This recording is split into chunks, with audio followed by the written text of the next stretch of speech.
Hey everyone, Ranger Will here at Cowpens National Battlefield. Wanted to talk to you real quick about the Steward of the Future program.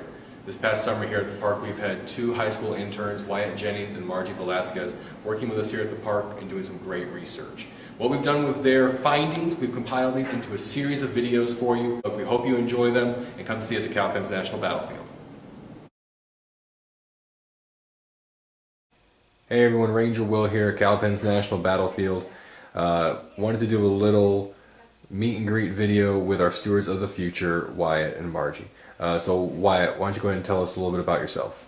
I go to Bowling Springs High School. I'm going into my 11th grade year next year, and I live right up the road just a little bit, just a couple miles away from the park. Okay, and Margie, how about you? I'm 17, Margie Velasquez, and I'm going to graduate early, so by the end of this summer I should be good to go and ready to go to college. Very neat. Now, is there one aspect of history or the story here at Cowpens that kind of appeals to you guys, that you guys find very interesting? The militia. I've always been a pretty big fan of the idea of people going and standing up for what they believe in, stuff like that, and I think it took a lot of guts for them to go without any training hardly and face the British regulars the way they did. I just think both sides are interesting, just how everything led up to the battle and just like the troubles here in the South and how not only was it the British against the Patriots, but there are also loyalists, so even those who supported the king, and how that worked out between neighbors. Great. Now, there's an interesting question that I think people might like to know. Before you began your position here with the park, how familiar were you with the Battle of Cowpens and just the story of the Revolution here in the South in general? I had watched The Patriot with Mel Gibson, so I had seen Hollywood's take on it. You watched it with Mel Gibson? I had seen The Patriot with Mel Gibson. Actually, yeah, I wish I could have watched it with Mel Gibson, but other than that, not really. Not all that familiar. I didn't even know this existed, to be honest, but in the Revolution in the South, it wasn't really talked about in school, so it's interesting to get this take on it and not only learn the battle here at Cowpens, but other battles in South Carolina. Great. Now, how did you guys first find out about the Stewards of the Future program? My history teacher actually nominated me for it. I figured that she thought it would probably be best to send me somewhere so that I could irritate people other than her. So I think that's how I ended up getting here. Margie? My AP US history teacher told me about this opportunity, and she said that I also got the last steward of the future who worked here told me about it. She said it was a lot of fun, she loved working here, and that everybody was really nice and that she really enjoyed it. Well, great. Well, we're glad to have you guys on staff. We look forward to some great research.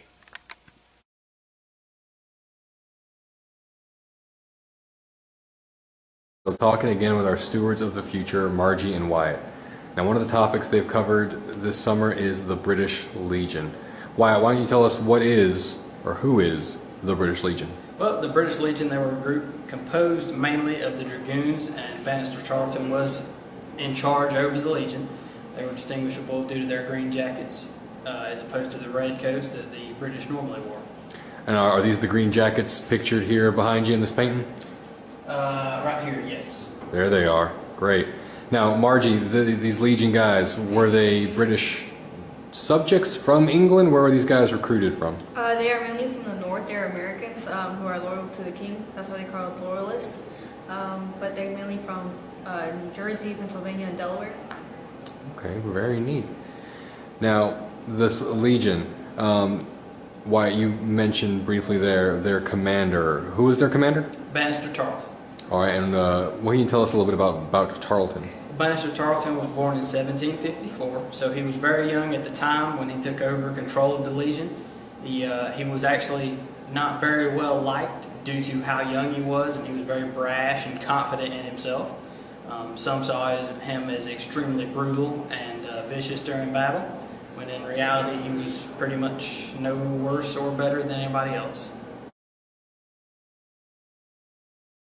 Talking again with our steward of the future, Wyatt, about Banastre Tarleton.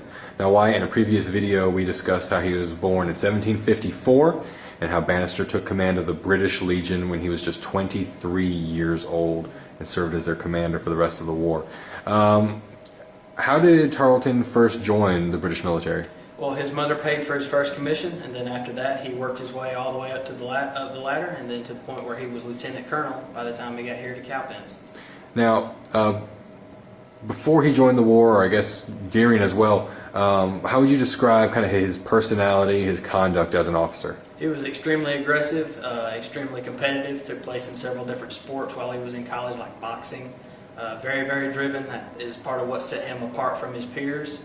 That's actually another part of why some people didn't like him. Okay. And do we see this energy, this aggression come out in his leadership and his tactics during the war? We do. In fact, some would say that that's part of why the British actually did not end up faring too well here at the Battle of Cowpens. Okay. Now, Tarleton does have a nickname in American history, Bloody Ben or Bloody Tarleton. Is there a certain battle or action, a certain decision he made that led to this nickname? Yes, there is. It's not necessarily a decision that he made, but back at the wax halls, his horse was shot out from under him. He was knocked unconscious. His men thought he had been killed, so they began to kill patriots in return. It was not until he was able to stop them that this killing ceased. So it was not necessarily an order that he gave, nothing that he did. It was just his men believing that he was killed. So they in a sense, lashed out. A little too overzealous there. That's So right. because of the actions of men under his command, he gets the moniker that stays with him even to this day. Mm-hmm. Well, thanks for straightening that out for us. And it sounds like this Tarleton was a fascinating individual. Visitors here to the park can learn all about him and his role here at the Battle of Cowpens.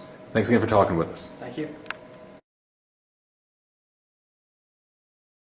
Talking with Steward of the Future, Margie, about prisoners of war. So Margie, which side exactly were you focusing on in your research? We were talking about Americans in the hands of the British. Americans in the hands of the British. Now, are these militia, are these regulars? Who are we usually studying? Just the Continentals and the militia, but mainly the Continentals and their officers. So is that the guys behind you there on the poster? Yep. There they are. Now, where were these prisoners usually captured from? Where most were from the siege of Charleston, and they came from Virginia, North Carolina, South Carolina, even some from like Georgia, France, and later on they'd come from Maryland and Delaware. Okay. So the siege of Charleston is the biggest intake of these prisoners. Were there other significant actions that saw prisoners taken? Yes, at Camden and at Fishing Creek. Some were left at the Battle of Camden, but they were later transferred to Charleston, and those were from the Maryland and Delaware area. And the Fishing Creek, which was against Charleston, and when that battle was lost, also some were transferred. Okay. Now, what kind of conditions were these guys living in while they were imprisoned by the British? They were very overcrowded. They had to live with the same clothes for months, so their clothes usually became rags, or they didn't have any clothes by the end. Very low supplies, low medicine. Even due to overcrowding from other battles, they had to be sent on prison ships, so that helped. That also had a problem with these ships and like pests with rats, lice, and mosquitoes. Does not sound like a fun time at all. No. Now, what was the fate of most of these American prisoners? Were they released? Were there escapes? How did these guys get out of there? Well, there was no hope. There was very little hope for an exchange. So the militia were left out on parole by May 20th. Most of them were already out of the city. Some were recaptured, some were not. And others who stayed like Continentals, they were either suffered death due to illness or due to low supplies like hunger, they were starving, or others were recruited from the British and Montague from the West Indies. Recruited by the British, so you're looking at American prisoners recruited by the British for serving in the British Army?